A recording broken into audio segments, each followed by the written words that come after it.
Well, I think when you talk about tariffs versus India and tariffs versus China, two separate issues, maybe Sure. the same underlying impetus. On China, China's been a great partner for the U.S. I originally bet on China in 1995. I've been there for 30 years, and it was a win-win mentality. The last 10 years has developed into win-lose.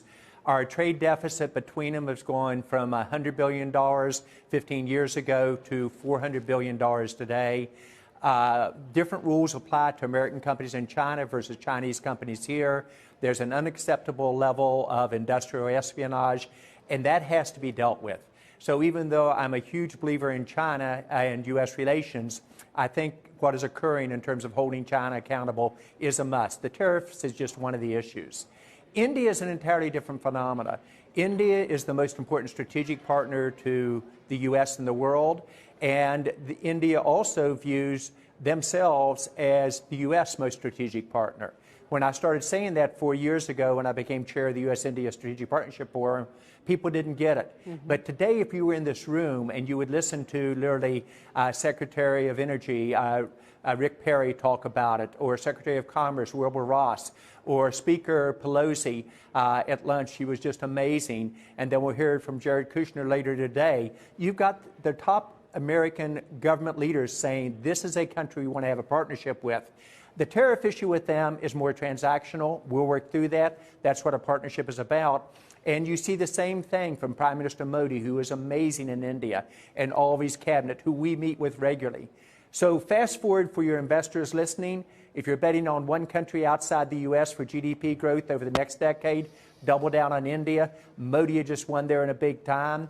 If you're looking for new IPOs, they're going to be coming out of India, and a lot of the India diaspora in the U.S. are forming companies as well.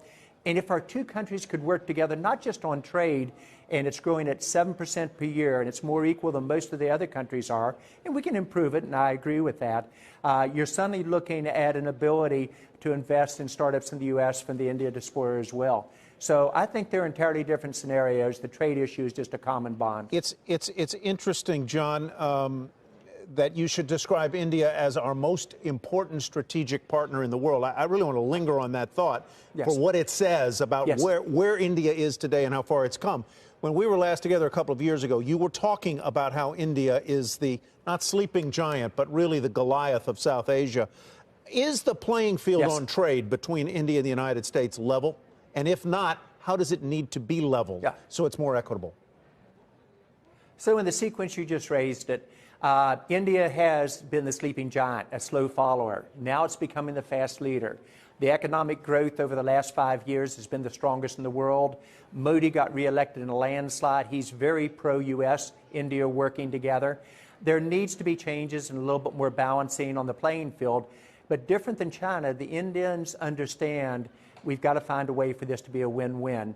And it isn't a single transactional issue. In India, we have huge alliances on defense, huge alliances in terms of innovation, job creations. Our companies are working remarkably well together. There is no industrial espionage issue, patent protection, etc. Does it need to be balanced a little bit more? Yes, I do. I believe it does. And even good friends are going to have disagreements. I'd look for this one to be settled fairly shortly.